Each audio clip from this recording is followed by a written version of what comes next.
when you ran for president against Trump. Yeah. You obviously felt, and there was comments that you made that there were some things you didn't agree that Trump was doing that you felt like could be changed and done better, that he was divisive, those kind of things. And now as you're running for this, and I know this is part of the politics, is you can't dare go against him now. You have to show pictures of yourself with him. You have to say he's a great president. How much of that, I was wrong, he's great now, and okay, I better do my job and get elected? Let me ask you a question. Let me ask you a question. Where did you find that statement that I was divisive against President Trump? I'm not a politician, so if you want to say I said something, fine, I did say it. I said, but how many times did I say it? Yeah. And it was an overriding message. Really, was that central to my campaign? Yeah. I'm sorry, you're not being honest. But to say I was ever for amnesty is a lie. Amnesty, and the main person that's been saying that's a lawyer, and he knows what amnesty means. You can go to law.com and look up the legal definition of amnesty. Basically, it doesn't mean a pardon from a guilt perspective, but it means you don't have to charge anybody any fines. It's only been used a couple times in U.S. history. And basically, from an immigration perspective, it means this: a pathway to citizenship. Taking thousands of people, give them all green cards, and now they can become citizens here in a few years. That's what amnesty means. I've never stood for amnesty. The Dignity Act doesn't call for amnesty. Tell me about the Dignity Act. I'm ignorant on that. Not only that, I don't even necessarily stand for the Dignity Act today. It was a different day. Okay. Go back 3 years ago, we had Joe Biden as our president. We had Chuck Schumer in charge of the Senate. We had open borders. 5 million people are coming in. 150,000 people are dying of fentanyl. We have human trafficking, children being brought in, sold into slavery. I'm standing up 3 years ago and can we close the border? Can we do some? What's it going to take? When you're being invaded, you need to come to the table with a solution. So to me, the Dignity Act was a solution we should look at. He was a true servant. My brother was the kind of guy, he wasn't always out front. He was a hard worker behind the scenes. Mm-hmm. He was the guy that got stuff done. He didn't need the attention. Didn't need it. And a true unique man of God. And I just remember getting a call one day and said, Ryan, you need to get to Dallas. Your brother's been in a bad wreck. And so I get to the airport with my wife, and I get to the T terminal there at Hartsfield Airport. Mm-hmm. And then I get another call that he's passed. And I just fell down on the floor in the lobby and, yelled out. And then the rest is just a journey that's hard to remember. But, it's real tragic, in my family because, it's really painful to lose a brother or sister, but there's nothing like losing a child. And so seeing my parents walk through that moment, if you know anybody that's lost a child, it's different. My dad would describe it as something it's unnatural. You expect to bury a parent one day, maybe a sibling in your later on in life, but never a child. We know trials are going to come, but that's not one. Yeah, and so my dad and mom, strong people, they've been to ministry, they've traveled to 70 nations. My dad has doing mission work, he's a great leader in business, and at the end of the day, it almost took him out. Ryan Binkley, thank you so much for showing up and coming out here today. We really appreciate you. You are running for Texas 32nd Congressional District. Yes, sir. And voting has just started, and we know you're busy. You've got a couple things going on, but I wanted to say a few things to introduce you and kind of, for folks who don't know who you are and your background, just say a few things. Thank you for having me. It's great to be with you. Absolutely. Ryan Binkley is the CEO and co-founder of Generational Group, a premier full-service business advisory firm specializing in middle-market privately held companies. Beyond his corporate achievements, he founded and serves as the senior pastor of Create Church, a multi-generational and multicultural congregation in Richardson, Texas. For 3 decades, he's volunteered his time to support the local church, inner-city missions, and collegiate ministries with the message of helping people fulfill their created purpose in life. Driven by a vision to restore America's economic and spiritual foundation, Mr. Binkley ran for President of the United States in 2024 for the Republican primary and continues to support President Trump's message and mission through supporting the America First Policy Initiative, the National Faith Advisory Board, and the Christians Engaged organization. He also founded The Way to Freedom, a 501c4, to bring a message of hope and economic freedom to the next generation through his podcast and speaking engagements.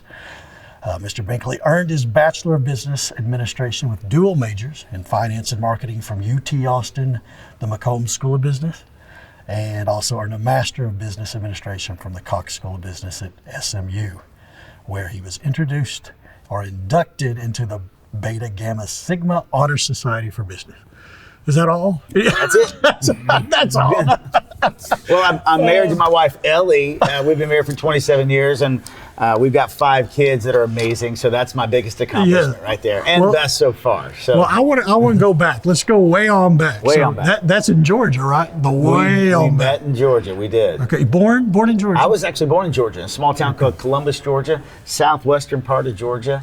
My parents had me when my brother when they were young. They had my brother when they were 18, me when they were 20.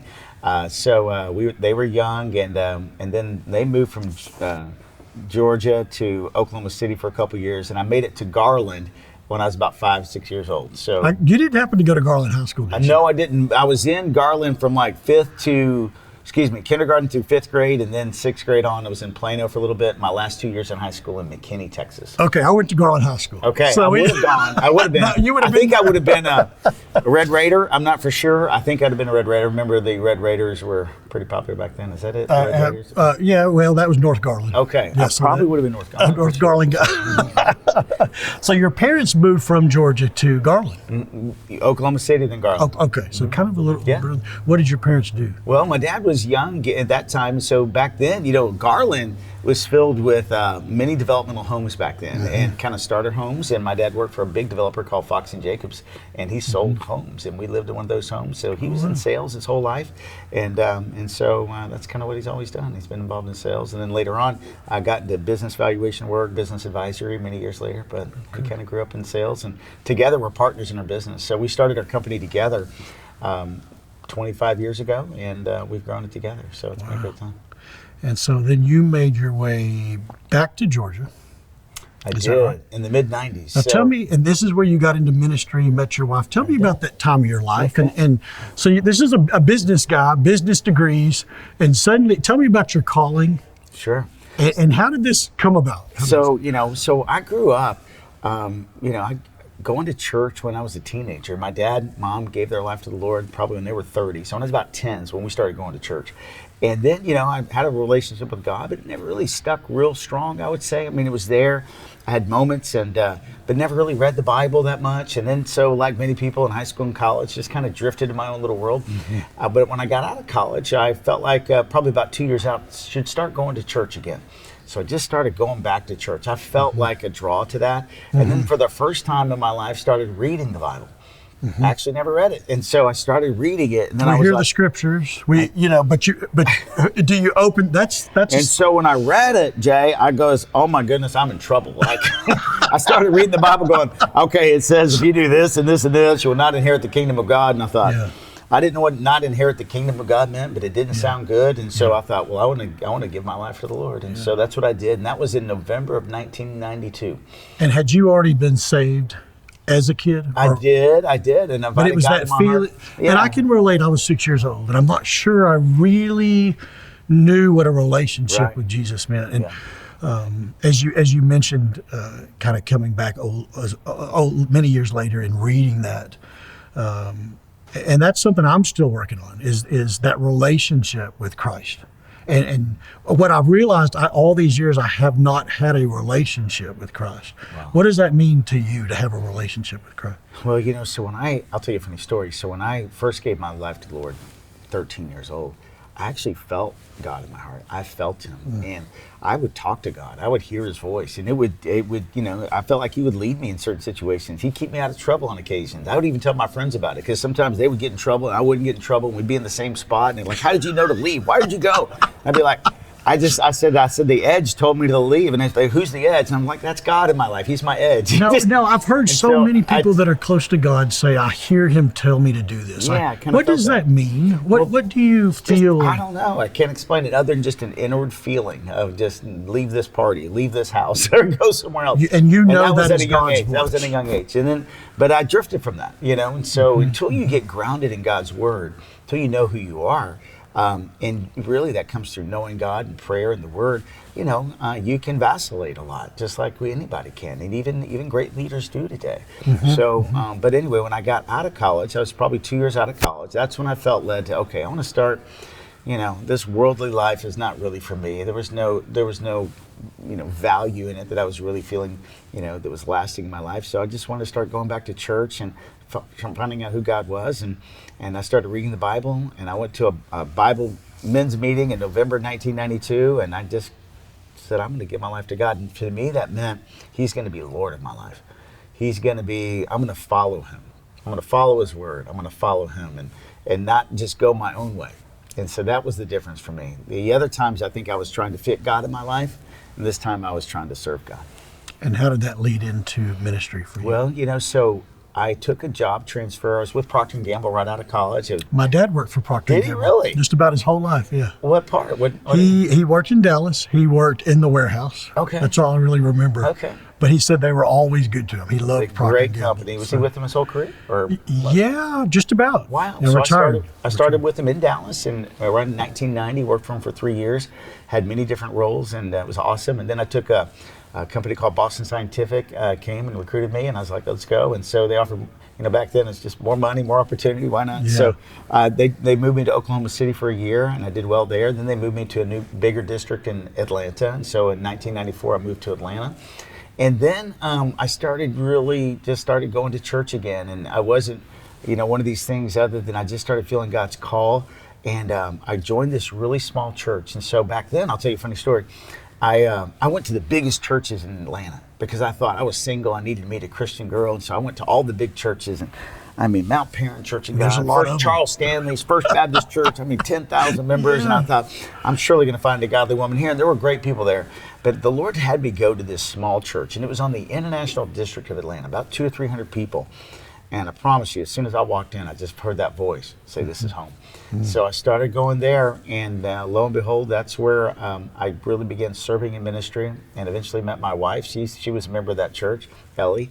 So she was already there. She was already there, and I was dating somebody else I dated somebody else for a while before we started dating. But how I got into ministry is I went to a mission trip in 1995 to Guatemala. Mm-hmm. And so I'm in Guatemala. I'm, I don't know, 26 years old or whatever, and I go see these shanty villages, and I go into literally they have these landfills that people live in, and I'm seeing kids that never left the landfill, and these shanty villages they get put up overnight, or they used to back in those days, where there'd be hundreds of families joined together, and they would squat on land, and then they would form these little houses no bigger than this little studio, and made out of cardboard and wood and whatever they could put together. And then eventually over years, they'd be these little homes. And I just felt God say, do you see them? And I just felt a call to ministry. I thought, okay, I do see them. You really see them. So that's what I felt. And so from that point on, I thought, I'm not called to business anymore. I'm called to be in ministry. That was my mindset. Were you like, God, are you sure about this? So, and actually, I was in corporate America, working 60 hours a week. And so, in corporate America, back then, big companies, if you didn't give them 60 hours plus, you had to give them your soul, right? So you were a part-timer. It was, you had to be all in. And I just began to really feel like I needed to do something else. And so I transitioned after about 3 years there. I went to work for a company. It was in technology at the time in the late 90s. And I sold computer equipment, compact servers, HP servers. I did technology work. And I thought, this is good, because I would shut that off at 5:30, and I ended up making just as good money because I was sales. I was good at that, and I had fun doing it. But I was able to shut it off at 5:30 in the afternoon, and then go do ministry and do what I really wanted to do. And so I did that for 3 years, and then eventually my wife and I started dating, and we got married in 1999. How long did you date before you married? We dated about almost a year, and then we were engaged for about 5 months or so. So pretty quick. Yeah. You knew. Oh, yeah, I knew for sure. And that voice, right? So, yeah, there was that voice. And that's another story. But anyway, when we got married, we were married about 6 months, and the church we were part of was growing. And they asked us both to quit our jobs. We both were in corporate America, quit our jobs and come on staff at our church. And so, for me, I was about a 60% pay cut or something like that, and but she was on a small salary as well. So our combined salary was $45,000 a year back then, combined, both of us together. And so, but we did it, and we had the time of our life. And you look back fondly on that time. Oh, it was wonderful, wonderful. We We were doing inner city ministry in Atlanta, Section 8 housing. I had a truck that we bought and we retrofitted, and we'd come down to a stage, and we had young people come out with us every week. And I go to Thomasville Heights in Atlanta, Georgia, and we would do inner city ministry, do dramas for kids, pass out candy, share the love of God. And we did that in school assemblies, and we trained up young adults. We had a young adult discipleship school.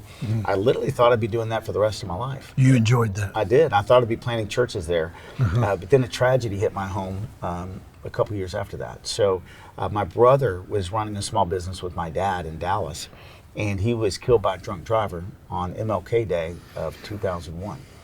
And tragedy in our family. My brother I always kind of viewed the business as my brother's thing. I was always on my own. I never really thought I'd be in the family business, so to speak.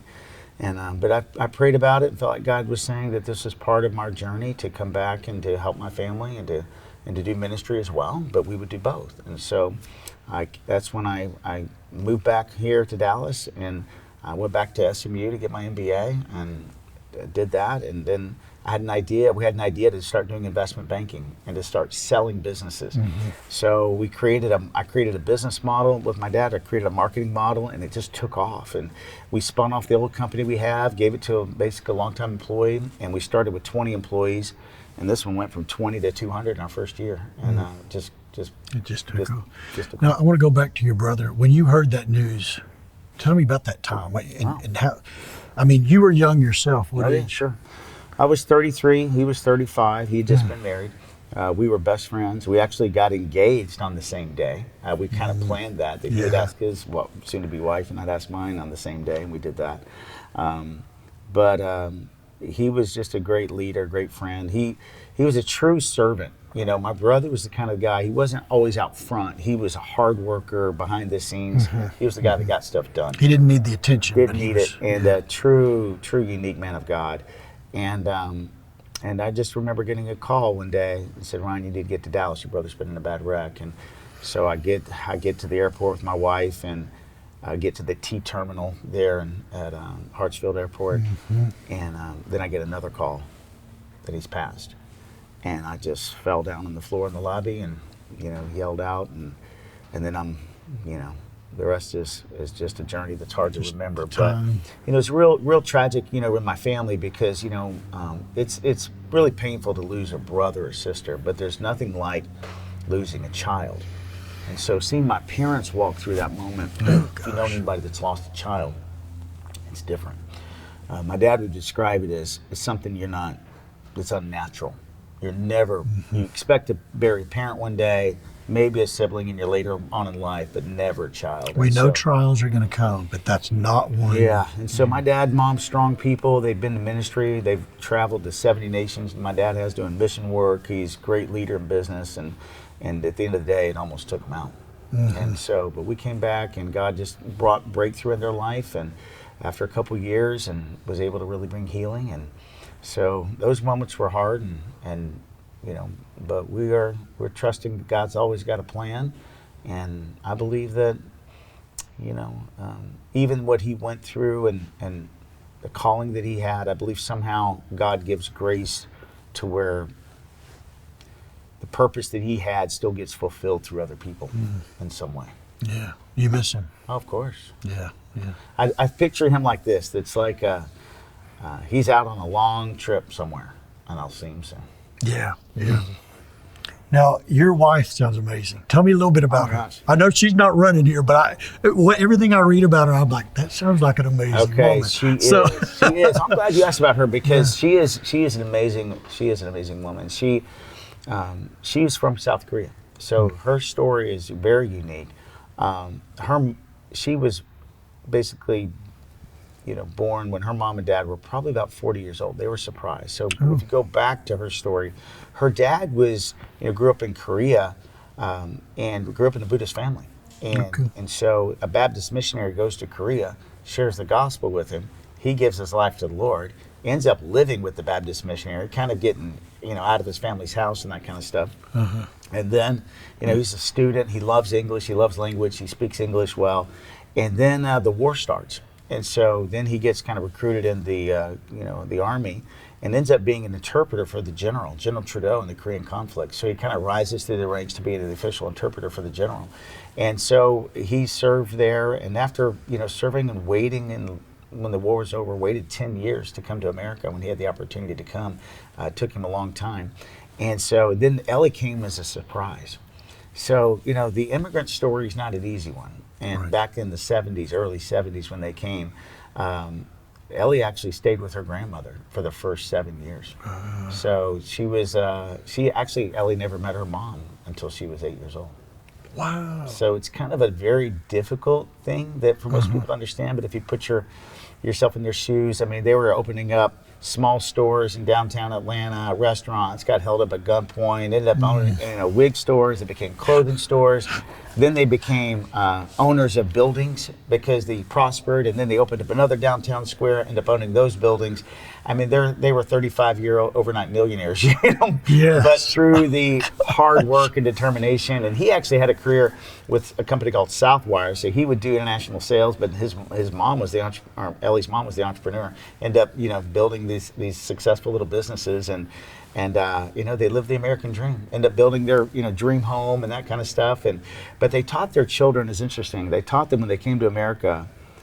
They taught them to love our country, speak English as its first language. So Ellie was never taught Korean in the house. So She does. Does she know it now? Yeah. Oh wow. Because they made them speak English because they didn't want them to have an accent. They knew the importance. They knew the importance of language to culture, and so they had them speak English as their first language, and they had them embrace the culture, and they taught them this: never take from the country, always give back. Wow. Yeah. When you think of American immigrant, that is the heart of America. Their story. It really is. It's their story. And so, obviously, she's been in ministry too. She gave her life to the Lord in college, and she is just the most godly woman, incredible mom. We adopted our 5th child from South Korea as well. Wow. We wanted an opportunity to do that, and sometime it came up, and so now our youngest child is 15, James. He's adopted. Tell me about your family. We've got a picture. So. Okay. Well, there they are. So my oldest son's there on the right, or my right. It's Benjamin. Then Gabriel, who is a senior this year. I think he's headed to SMU. We'll see. He may go to Auburn, but I think he's headed to SMU. And then it looks like Zoe. I can't see very good. Yep, Zoe there. She's a senior. She's getting her master's at TCU in teaching education. And then my daughter Catherine, there to my right in the photo, and she actually works in our company as a marketing person in our team. And then my youngest son James there, and both Benjamin and Catherine have gotten their MBA from SMU. Ben's about to graduate. I think Catherine has one more year left. Okay. And so Ben works as a financial analyst in our company as well. Nice. So you're a Mustang family. Too much money's going to SMU. I could imagine. I want to talk a little bit about Create Church. Okay. So you and your wife founded that church. And you're still the lead pastor.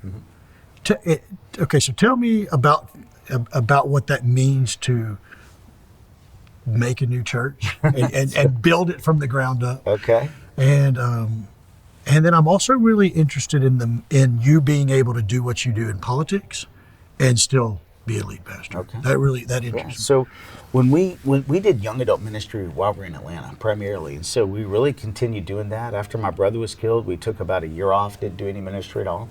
Then we joined a church that my brother was a part of called Covenant Church in Carrollton, Texas, which is in the district, and it's a large church there, and Pastor Mike Hayes is there, and we just started serving in their singles ministry, their young adult ministry there. Eventually, we're small group leaders. We ended up doing small group leader ministry for probably 15 years with young adults. I mean, we just did it over and over, having young people over at our house, discipling them. And then eventually they asked me to be the pastor there of the young adults. And so I was the first ordained pastor that was not paid. I would say that through the church. Because they were a big church. They could afford to pay it, but they asked me to be the pastor of it. And it was the first time I got to preach every week. So I began preaching every week to young people in 2009. And I did that for 4 years through 2012. Did it feel natural to you? Did you have to work at the sermons? I did, yeah. So it's funny because this was during the financial crisis in business. So our company was growing, probably had 300 employees, and it's if you go back to 2008, 9, 10, that was the tough time in business. And so we have gone through many trials, and I had to look at my company and go, and I'm the president, and I'm leading it, and I'm saying, I'm going to take a day off a week on Thursdays, and I'm going to prepare for this young adult ministry. And my team thought I was crazy. I said, don't worry, trust God, this is going to work. So I just, okay, I was like, there's the voice again. I said, yeah, I said, don't worry about it. So our company grew, we have made it through all these times, but I began taking one day off a week and reading and praying and preparing for a message that night. I call it kind of a hot out of the oven message for young adults, and I would just preach that message, whatever God put on my heart that night, that day. And we had a great we did that for 4 years and loved it. I had a thriving young adult ministry. And then about 2012, I felt that led to start a church. In Richardson specifically, kind of came in dreams and okay, God, let's do this. And so we talked to our pastor. He prayed us through. We went to a little church planting school from another church out of Alabama, and we started a church with 20 people showed up at a Bible study. Really? And so we just kind of had a Bible study. We did that for about 3 or 4 months. It grew to about 50 people. And then we thought, okay, it's time to start on Sunday. And so we started on January 26, 2014, 12 years ago. We just celebrated our 12-year birthday. And so and now it's a church of 800-900 in attendance on a weekend. If everybody showed up like they do on Easter, it'd be 1,200-1,300 people. So it's growing. Yeah. Well, tell me, and I think a lot of this is due to the what is the specific IRS tax code that if you started getting into politics, they're going to say we're going to yank away your tax exemption. Is that? Oh, no, and it was overturned. Yeah, no, I don't know what the tax code is, but recently even churches now can endorse. Yes. Not much less speak about it. They've always been able to speak about politics. Right. But they didn't feel free to endorse candidates, like say, hey, I want Jay to be the guy, the pastor. So, they've changed that ruling now that churches can endorse without any ramifications, so it's nice. But so that leads me to talking, it just seems like that would be difficult for you, knowing there's got to be a ton of Democrat left people in your congregation, or some. How do you balance speaking your truth and what you believe politically, and in your heart what you believe, and not making those people feel like, well, we're not welcome there, obviously. Well, I don't know what everybody's political affiliation is, but we do have a very diverse group. Certainly not everybody's Republican, but they should be. No, I'm kidding. but at the end of the day, but I've always just tried to be biblical, not political. So I just kind of take issues and I go to the Bible. It doesn't matter what you go through, the Bible has a lot to say about a lot of different things. And I don't talk about it all the time. I mean, there's a lot of things to talk about, but it's not like I talk about political issues every weekend. But 2 or 3 times a year, I'll mention some things when elections come up, and I don't mind talking about life. The Bible says in Jeremiah 1:5 that he knew us before we were ever born, while we were in our mother's womb. I think Psalm 139 talks about that. We were knitted together in our mother's womb. So, God's known us, so I think God really cares about life, obviously, and he cares about the unborn. So I would teach them, vote politically based on what the Bible says about life. He honors that. We need to honor that. The Bible has a lot to say about finances. He says the borrower is a slave to the lender. So our country now is, going to be $40 trillion in debt in the next year and a half. We are bound to that. And what we do every day is we print money to pay up the deficit every single year. And this causes inflation to exceed our wages, and it has for 30 years. It's the reason we kind of have a bigger wealth gap now. So these are biblical issues. So there's economic issues. There's the poor. The Bible says a lot about the poor, but it never says hire the government to take care of your neighborhood. Jesus said, you love your neighbor. So a lot of people look for the government to go take care of our neighborhood, the government to take care of things. He was not speaking about the government. He was speaking about you as an individual and you as a church community and a neighborhood. When you see the helpless, when you see the homeless, you do something, not hire the government to do it. That was not his command.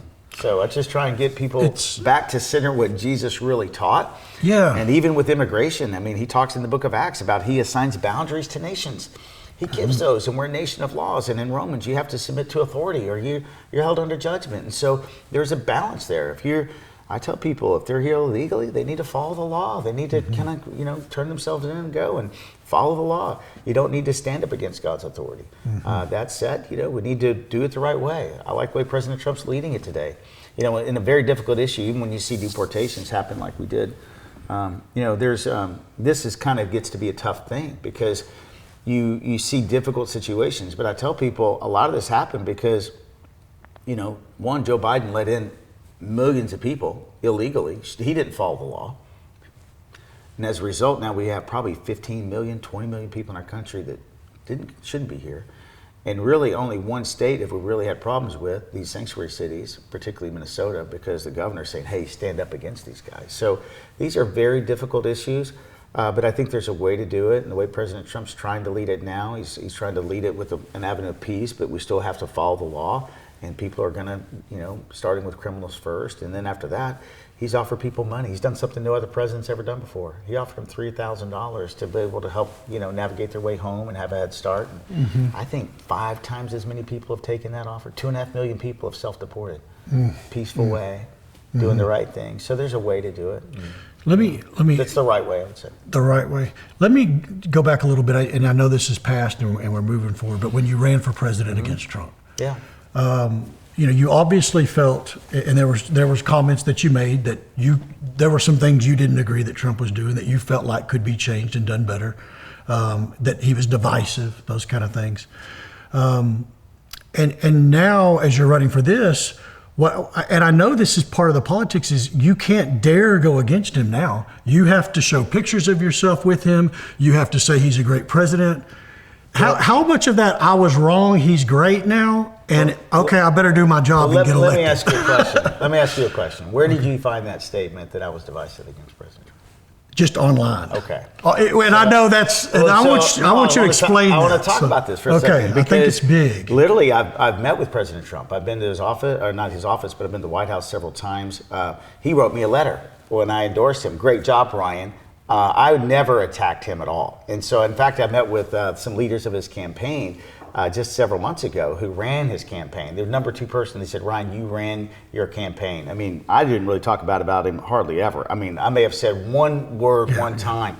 Hey, he's not a perfect man. He's divisive. and all of a sudden on my the reason I asked, one of my competitors, I believe, put up on my Wikipedia page, they had somebody put up there, Ryan's platform is he's divisive. Yes, and that's something that's going to be used against you. Well, this is a political game. This is now a competitor in this race who's hired people to go do this.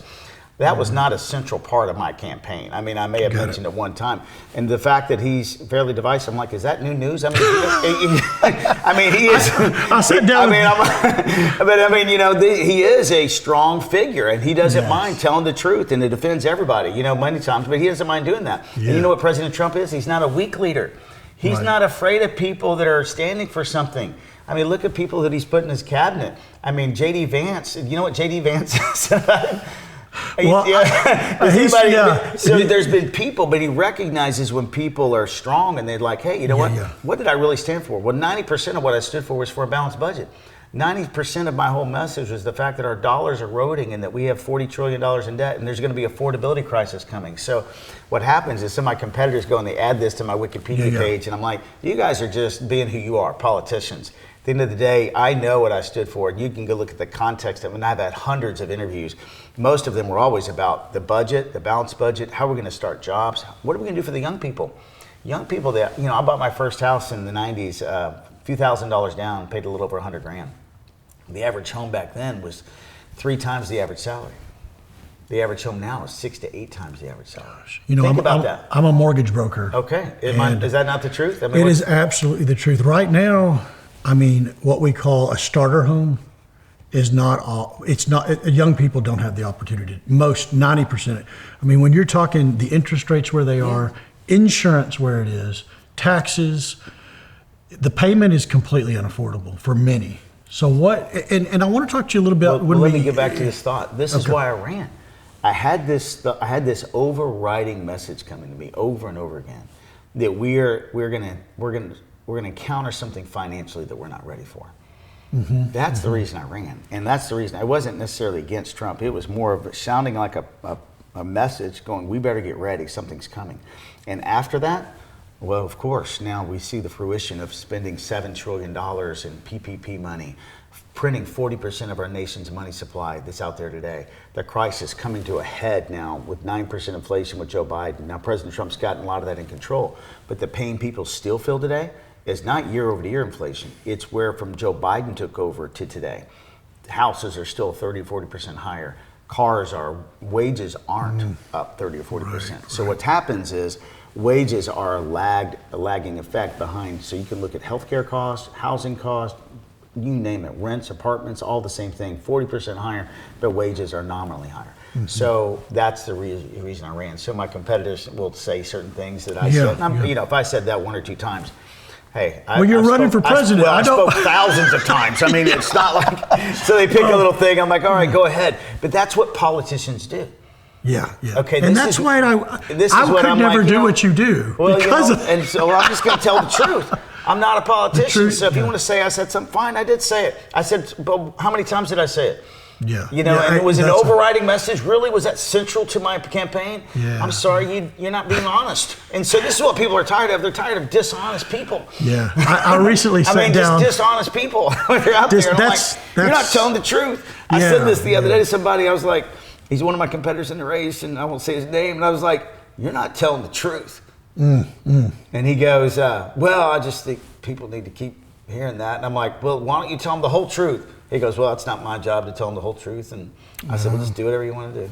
And so you just got to let that go. I mean, but this is politics, right? It is politics. And us on the outside, those are the kind of things when we're like, it's seeing like, okay, you're running against him, but then you're with him. But I don't think that's necessarily a bad thing, like you're saying. You felt called to run for president. Of course. So I campaigned for him. I gave to two of the biggest PACs considerable amount of money. I mean, I went and spoke right before the November election, October. I'm in front of, 5,000 or 10,000 people at the Turning Point event speaking on his behalf. Really honored to be able to do that. Shouting for him all the messages online, get President Trump in office. And so we did everything we could do to make sure that he was getting elected. I think I'm the only one in the race that actually campaigned for him. Don't know what anybody else did, but I actually did. And so, they can kind of say what they want, but you don't be a part of that world. It's politics. You mentioned the vice president. I recently sat down with John Ratcliffe. Oh, great. And I mean, even he was like, I don't. And like by the way, a lot of ways he says. By the way, I love J.D. Vance too. I don't want to come across like I'm just saying, but people pick on me for something. But look at people, there's a lot of people that have tried to draw contrast at some point in time. But at the end of the day, I just want to make sure that's clear too. Yeah, that makes sense. Going back to the economy, you had mentioned, I read it, something that we've got 6 years, like a 6-year plan, or we've got 6 years to get this economy together. Tell me what you mean by that. When I look at things, I just kind of look at this as a reason, I kind of got involved. I look at our money supply, I look at our debt and our deficits, I look at our obligations that we have, non-discretionary spending as well, and discretionary spending. How can we really quit the debt cycle and the deficit cycle we're on to save the dollar? So, the problem with our society is that we look at the dollar compared to all other currencies and go, well, we're doing okay. Well, we really all have like mud on our dress, just less mud than everybody else at the dance, right? So the problem is that the wealth gap in our country continues to widen. So young people today are struggling. We probably have an 8 to 10% unemployment with college students coming out of college. People are waiting till they're 40 to buy a house. It was in the mid-20s 30 years ago. And I'm seeing that. They have to have 2 or 3 roommates. When I got out of college, I had my own apartment. I had a 2-bedroom apartment. I didn't need a roommate. I mean, it was okay. Yeah. I was out of the house at 18, Jay. Yeah. Kids are living with their parents till they're 25 and 26 years old. I know it. And I'm telling them. Makes me nervous as a parent. I said, listen, they're living with us. They love us, but they're not living with us because they love us. Does everybody know that? I mean, they are living with us because they don't have any options. And so I'm like, we can do something about this. And I'm like, where is the Newt Gingrich of the 90s that says, we had a train wreck coming, he had a contract with America. So that was my message. And I feel like if we don't really continue the work Trump has started in a strong way, and he needs leaders today, I think in Congress that can do what he did. See the budget from a different way. Not a politician. See business a different way. Look what he's done. I mean, he saw how much we were getting beat up in trade. He's like, no, I'm not going to do this anymore. We're not going to keep playing this game. I had a chance to go by in Iowa, county after county. I went to all 99. Saw every single county usually had a manufacturing plant that was gone. We've lost over 60,000, not jobs, 60,000 manufacturing companies in the last 30 years. Gone, disappeared from America. Outsourced to China, to wherever, you name the place. And so, President Trump saw this, and I think it's going to take what he's done now for the next 6 to 7 years. We're going to have to really work to bring this back. If we lose the House this November, they're going to impeach him, they're going to stop him, they're going to investigate him, they're not going to get him out of office. Just like last time. It'll be very similar. Same thing. They're going to try and stop the progress. So I'm running in Congress again to say, how did we really lead this in a different way? I had a chance to meet with Congressman Jody Arrington, who's unfortunately retiring. He's been there 8 years, and we were talking, and he went and got me one of his books, 10-Year Plan to Balance the Budget. And he said, Ryan, this is my greatest regret over my time here. I didn't get this done. I just looked at him and said, if God gives me this opportunity, I will take this book and mantle and I'll run with it, and I'll fight for it. So that's what has to happen. That's my why. I'm in this still. Support President Trump. I would support J.D. Vance. I think he's probably going to be the president. Let's get behind him. He needs leaders that can really work for him. I would say this, come up with some solutions. We've got people in this race that I've never balanced a budget, in a business, never signed the back of a paycheck. I help businesses, but I got 400 employees I'm responsible for every week. We have to have results. As I've met with people here in Rockwall and all over this district, they're looking for results-oriented leaders. It's not going to be on-the-job training for me to go bring results. If I don't make payroll every week, I'm in trouble. My employees are in trouble. We have to be results-oriented in every facet of our business. And they want people, I think, that have values that they share. We need to bring the Judeo-Christian heritage values back. We need to protect life, protect parents' rights, protect our kids. If we're going to ask God to bless us, but allow doctors to perform surgeries on kids, we're dreaming. We have 20 states that allow this today. We need to treat this like this is the greatest thing that we need to impact is stop this nonsense, protect kids. How are we not doing that? President Trump protecting the border not only protected from an illegal invasion of people, but he also protected drugs coming in and stopped human trafficking at untold levels. The drugs were killing 150,000 people a year, fentanyl. So he didn't get the credit for saving 75,000 lives this year, and I'm telling everybody he did. That's how much the death rate has dropped in 1 year. And so a lot of people, they can complain or whatever, but he's saving lives today, and he needs to get credit for that. I want to shift back a little bit to immigration. We touched on it. And this is something I think about a lot. I don't know what the solution is. And I think about my friends who are undocumented illegal aliens. Right. I know them. I love them. I know their families. Their kids were born here. On one hand, the law's the law, and I know that. And on the other hand, it just seems cruel to me to say, okay, your whole family, including your 15-year-old daughter that doesn't even speak Spanish, who grew up going to our schools, you're out, back to Mexico. There seems to be a cruelty to that. But I understand the law's the law. So I'm divided here. I don't know which way to go or what the solution is. And economically, the thought of we're going to deport everyone, that's a joke. We'd fall apart. And that leads me to, and this is also something I've just read online, but I want you to discuss because many of you are saying it, is you support the Dignity Act, that bad word amnesty.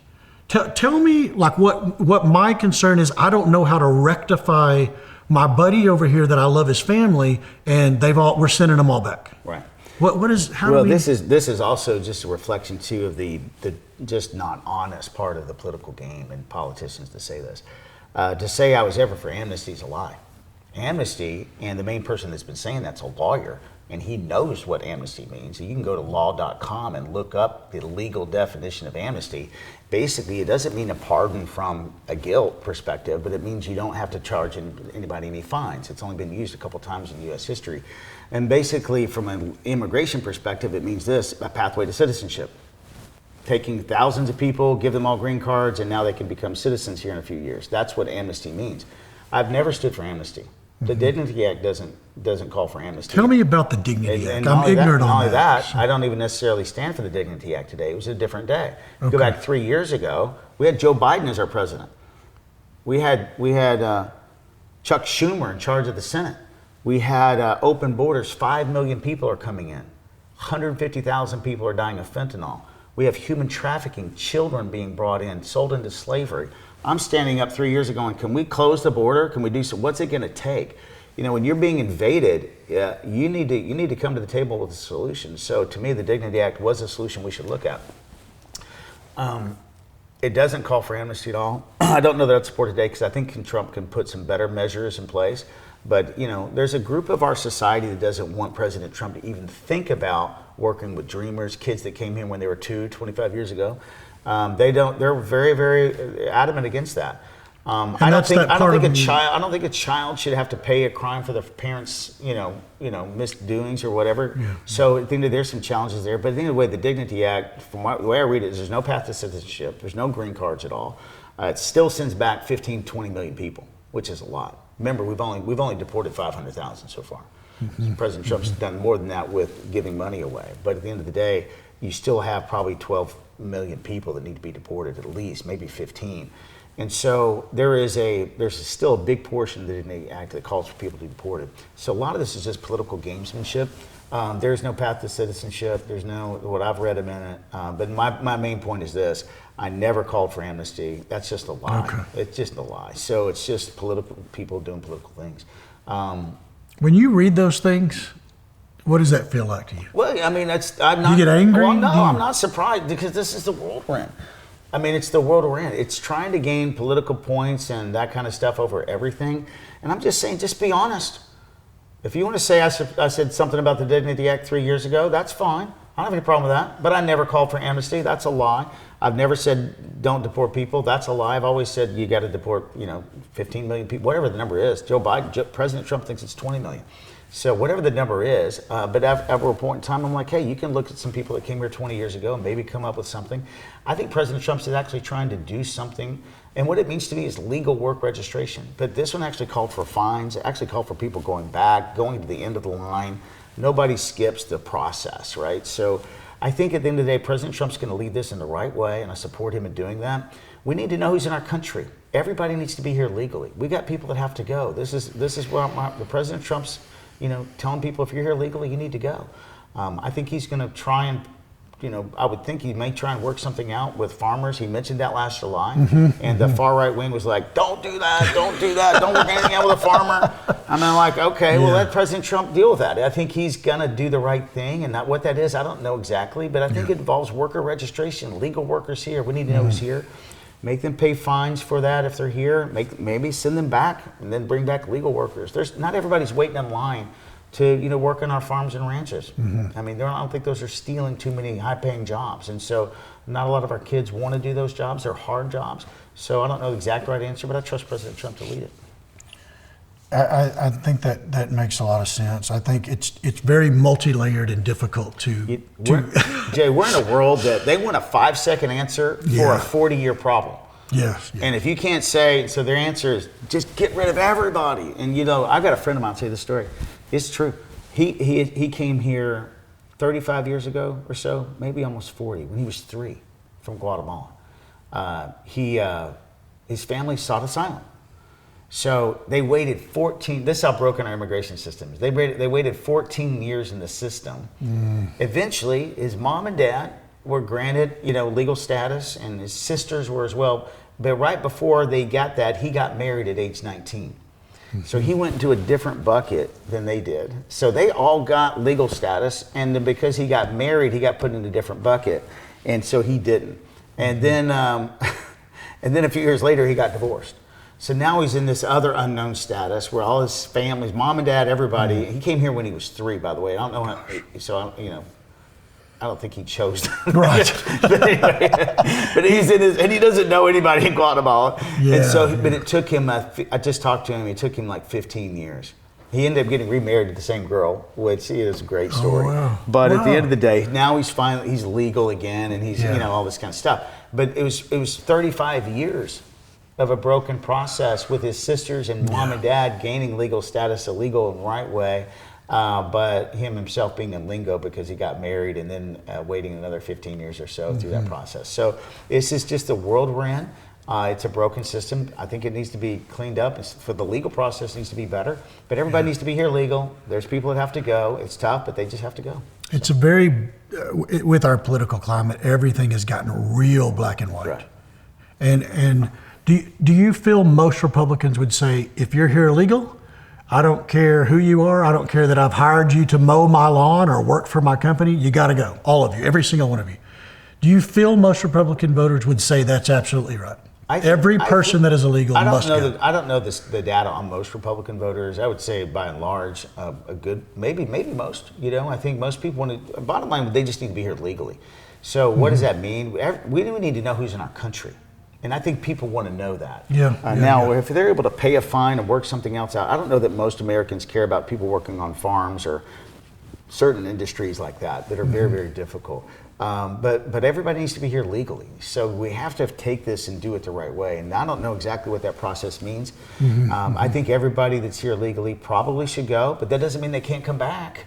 That doesn't mean they can't have a legal work sponsor. It doesn't mean they can't, get in line or pay a fine and apply for a work visa. I think we have to protect American jobs. And I think that's people's main concern. Like the H-1B visas, where there's fraud, or we want to make sure we're protecting American wages and jobs. So what we don't want is people undercutting wages and people losing jobs. And that has happened. So that's what I support, is making sure that we tariff or tax foreign employment, whether it be on a visa program or even hiring foreign workers. And we probably created millions of jobs in India. They're not coming here. We're just hiring them over there in the tech space. I think we should stop that, or we should charge them like a tariff. So we should not be undercutting American wages here. I think that's part of the business of protecting American jobs and salaries that President Trump should lead, and I think he will lead on. And that's what I would do, and support that. So part of this is just knowing who's in your country. They got to be here legally, and we have to protect the American worker, and that's the main thing.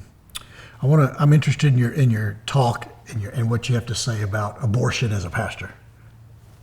And your thoughts on that, and then choose life. God has got a design purpose for every person's life, and if He's given you the gift of life, you need to honor it. And I actually wholeheartedly endorse just everybody, if they're in an unplanned pregnancy, to just stay with it, stay with the baby, protect the child, and have the baby and raise the child. God chose you as the mother, and if there's a father there, do the right thing. Get married and raise that child. That would be my advice. If they can't be in a situation where that's possible, or they don't think they can raise the child, they give the baby up for adoption. And I think that's a biblical right thing to do. What's your feelings on where the law stands on abortion? Right here in Texas, we've made abortions illegal from a clinical perspective. So, you can't really get an abortion in a clinic, but abortions are still happening. The main way they happen today is through an abortion pill that comes across the state lines, and so which is illegal. But we have to educate parents and teenagers more on the fact that it's illegal to order these drugs across state lines, and that they can be very harmful. Because they're illegal, they could have gotten intercepted, they could have fentanyl on them, they could have all kinds of things wrong on them, because we've turned the abortion clinic into bathrooms today. And so we need to educate. Abortions are still happening in Texas. This is where, as congressional leader, I think we can do some greater things to help, I would say, Texas law get into the end zone. Well, they may have taken it to the 1 yard line, but what we have to do is enforce the laws we have. We actually have a Comstock law, which is called Comstock, and that basically forbids drugs that are illegal from coming across state lines, and that actually calls for that to be stopped, but we have to enforce the laws we have. So I would do more to make sure we're protecting the laws in each state to protect life. Let me ask you, I hear this so often, and I want to give you the chance to speak on it. And I think it's so easy for people to be judgmental. It's probably my first thought that I had about you. And as I'm meeting you, I'm realizing how unfair some of our thoughts that we have before we meet someone. And that is, he's the ultra wealthy pastor. As if ultra wealth and being a child of God do not and should not merge together. certainly being a pastor, which is such a judgmental way that many Christians are. How would you speak to those that want to say, oh, you mean the rich pastor? Yeah, real slick. What do you say to them? Because you know that's what they say. I don't know the definition of ultra People don't say it to your face like I do. You know, most of my wealth is tied up in my business. It's not in cash right now. So, but you know, to me, ultra wealthy is the billionaires. That. I'm nowhere near that. Okay, so my business is but to the average American. But only, of course, I'm blessed. But you know, and I'm not saying that's wrong. I know I grew up very middle class. My parents tell me this. We kind of grew up together. You know, because they were just 20 years older than me. So my parents, you know, we grew up middle class in Garland and Plano and McKinney. You know, you earned it. Very modest homes, and over time, God's really blessed us, and I'm thankful for that. And you know, but I think this, you know, putting a label on somebody, this is again just the politics side of life, right? I think it's good that you have some people in life that are business people that want to serve. You know, the day of politicians coming up and saying, I want to do this as my career, which is almost not everyone, but almost every other one in this race, except for another 2 or 3 guys. They're just looking for their next gig, right? This is another career step for them. And you have to be careful of them, because those are the ones that go in with nothing but come out like Nancy Pelosi and worth $50 million later. Why? They're a part of PACs, they're bought by billionaires. There's billionaires that have invested in this race already, and they haven't invested in my campaign. They've invested in other people's campaign. The real question is why. So, I always wonder why, and it's a little bit obvious, but it's out there. Yeah. I mean, so this is real. I mean, we've got, and I think this, when you dig deeper, and I'm telling everybody, I don't want to be caught doing the same political thing, but I don't mind drawing differences between me and some of my opponents, and then just saying, look deeper. Have you been approached by super wealthy, powerful people, basically trying to, in other words, buy you? No, because I think they know that I can't be bought. Okay. So, but I have been introduced to PACs that want to try and influence you for pharmaceutical drugs, but this is different. You know, one of my competitors, if you just go to their FEC file, has literally billionaires from Silicon Valley on their FEC file, which is open and public to everybody. It's just go to the, you know, look at it. And the reason that's of concern, because they're in the data center business, and they want to build data centers. Well, that's okay, but why East Texas? Why in a primary? What? Yeah. I understand, like, hey, want to win elections, but this is different. So, you know, in particular, they're supporting somebody that's outside the district, far outside the district, no commitment to this district. I've been a part of this district since 1970s. I've lived in this district at one point in time in my life, every decade of my life.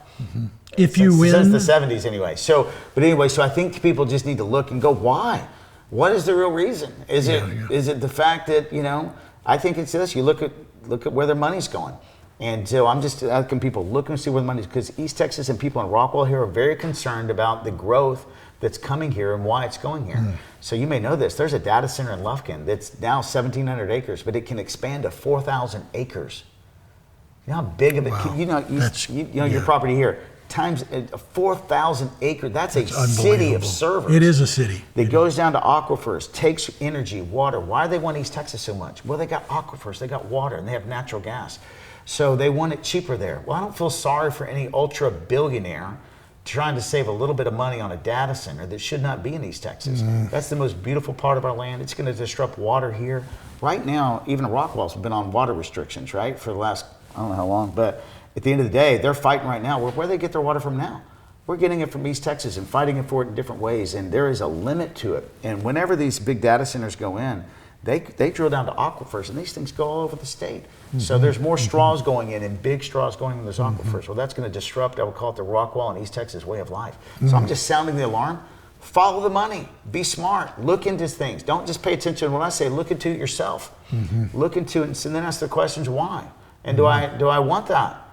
Well, they don't employ that many people. There's no long-term employment plans of those groups. I mean, AI could be big, but listen, we got a lot of places to build AI plants. Go to West Texas. Don't take our most beautiful. Have you been to East Texas? It's gorgeous. It's gorgeous. It's the most beautiful part. And don't disrupt all of our water for the sake of making some money. And this is what's happening in East Texas. They know this. They're one step away from eminent domain. Because what will happen is, all it takes is the government saying, well, we got to keep up with China. Boom, more data centers come in. There's a plan to maybe have up to 7 or 8 in the next 6 years in East Texas. And I'm telling everybody now, you guys get together, know this, they're coming for you. And so you need somebody that's going to stand between you and these billionaire data center people.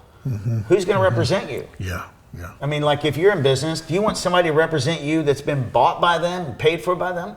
No. Okay, so that is what's at stake today. Right. One person is getting millions of dollars from them, and it kind of reminds me, you remember the Godfather, like, hey, I'm doing you a favor. Like, I can't pay it back. Don't worry about it. I need a favor one day. There's going to be a favor. We know what that means. There's going to be a favor due one day. Yeah. And, and I don't know if it's this year, next year, or 5 years from now, but someday a favor is going to come. And you need a principal leader that's going to stand. I have no other motive involved. But this is one good thing. If God's blessed me financially, I can't be bought. And I like that, and I like that about Trump. I have no interest in this other than saving our stinking financial future for our kids. I mean, this isn't exactly, and I tell people, I'm living my dream right now. I'm living my dream. I own a business and a church, and I'm doing everything I've really felt. And you love that. And I do, and I'm willing to put that on hold because our country is broken. And I want to go serve it, and I feel called to serve it. I feel called to put leaders in place, and I have them already in place to run the business. And I feel called because our country's broken, and the last thing it needs is compromised leaders that could be bought, and you may never hear from again. And people need to know that, because the good people of East Texas are just that. They're good people. They trust people, but now they've been taken advantage of too long. And they know what's coming. I'm at a family they've had acreage for hundreds of years in their family. They got a family cemetery. And you know what they're concerned of? When a data center comes in, there's one thing. Next thing is to build lakes. So they may not take your land for a data center, but they may take it to say, oh, we need to build a lake now. Yeah. And all of a sudden, family cemetery property for 100 years is wiped away. That's not right. And they need somebody that's going to fight for them. And I'm that person. Yeah. I was on City of Rockwall Planning and Zoning for a while.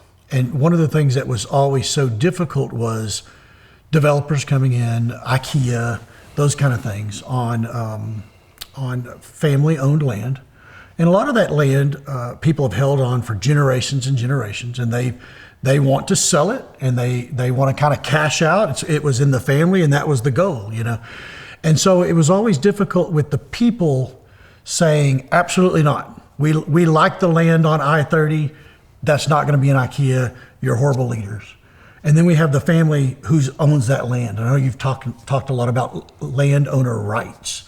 And that was always real difficult for me, because you got the pressure of communities, and then you've got landowner rights. I mean, this is America. This is Texas. What's your thought on that? Well, there's a balance to it. So, and how much does it impact the whole of the culture, right? And so there is a Rockwall way of life, and there's an East Texas way of life. Some of these things, if I've got to own some property myself, and I have an easement that went through it. The DART wanted to take advantage of, and they did. And did you fight that? I couldn't fight it. It was an easement, and they finally did it. So, but I had offers before they activated on it, and they're about double the offers I get today, sometimes triple that I get today on it. So it's not really for sale, but it's cost me a lot. These things are happening, and so it's a business decision. But if there's a zoning committee, I think it should go through zoning committee. So if some people, in this area outside of Rockwell, whatever, bought land as a prospective investment, and it's zoned for commercial, then okay. Were they zoned properly? Was it for that? There's a difference between putting up a furniture store or whatever than there is putting a 4,000 acre data center that's going to suck the water out of the entire region and put a challenge on the energy grid for thousands of people, not just be a little bit of an eyesore. So there's a balance to that. I mean, so you have to find that balance. Which is the greater good? And I think that's where this thing needs to go. Is people need to be aware. You guys zone it right, I mean, let them know. If you don't want them there, then then let them know ahead of time before they buy it that it's not going to get zoned commercial. This is going to be, whatever, residential or single family homes only, or at least whatever the acreage is. You have to kind of be fair to them before they buy it. So there's a fine line in that, doing it the right way. That makes sense. As we wind this down, I always like to ask people, what do you want? I want to win. Let's go. As a man, as who you are, I mean, from the outside, you have so much. A beautiful family, your church, your wealth, your business, so much. I often think like you could just retire on an island. What do you, not an island, but maybe a little lake house somewhere. Yeah, let's not say island. We're not going with island. But you know what I mean? Like, what do you want? I think this. I said win. I want to win for our kids. I look at this. The whole reason I got in this race and involved in politics years ago is because I saw something coming we're not ready for. And I still think we're not. even though we're on the right track. Hey, look at what happened last year. President Trump came in and did incredible growth, saved our country, saved it. I mean, from the border to what we're doing now, bringing jobs back, American sovereignty again. But we need to keep going. We can't take our foot off the gas. And I think this window we have is not long. I think we have to navigate it quickly. We need to change healthcare. We didn't get into that. Healthcare is an anchor around the neck of America because it's got a government-based program into it. We need a free marketplace. Healthcare inflation is 40% higher than regular inflation. I want to fix that. I know how to fix that. I want to bring some true reform to it that gets the consumer back in charge again. We'll get cost and waste out of that program, and when we do, we can help save our country. It's one of the biggest expenses we have. But when we do that, get the country growing again, keep inflation down, real wages will come up again. That's what we need to buy houses. We need to lower tax for those that are trying to buy houses for the first time. A house is the beginning of the American dream. Mm-hmm, mm-hmm. And when we can put that back on the forefront again for young families that are starting, they can build wealth that way. They can get started again. This is what we have to do. So I'm fighting for that dream for the next generation. At the same time, it's going to save it for yours and mine. So over our next 20 or 30 years, we don't want to live in a society that's broken. But I realize this, if we don't do something now, Jay, this is true. I think the history books will talk differently about us than we feel about us. So look at the history books about the greatest generation. What are they known for? The great generation. They're known for what they sacrificed so we could have the freedoms we have today. Look what we sacrificed. So we can have freedom across the world today and a free economy and blessed nation, a nation stronger. But what have we sacrificed for the next generation? Not a lot. Here's $50 trillion in debt. A lot of debt. I'm going to the lake, I'm going to the ranch, and good luck. I hope you do well. So what do I want? I want to see this fixed. I want to see us turning the corner and to have a balanced budget again. We don't have to be completely solved, but we need to be on that course to where our country recognizes waste needs to get out, corruption needs to get out. We can save our country financially. We can have a secure future for your retirement, mine, everybody our age, and then have a runway for our kids to have a real life. We can be strong, we can be sovereign. We don't have to submit to the globalism of the world, and we're not going to. But it's going to take leaders who are going to step up, and I think deliver results that you demand.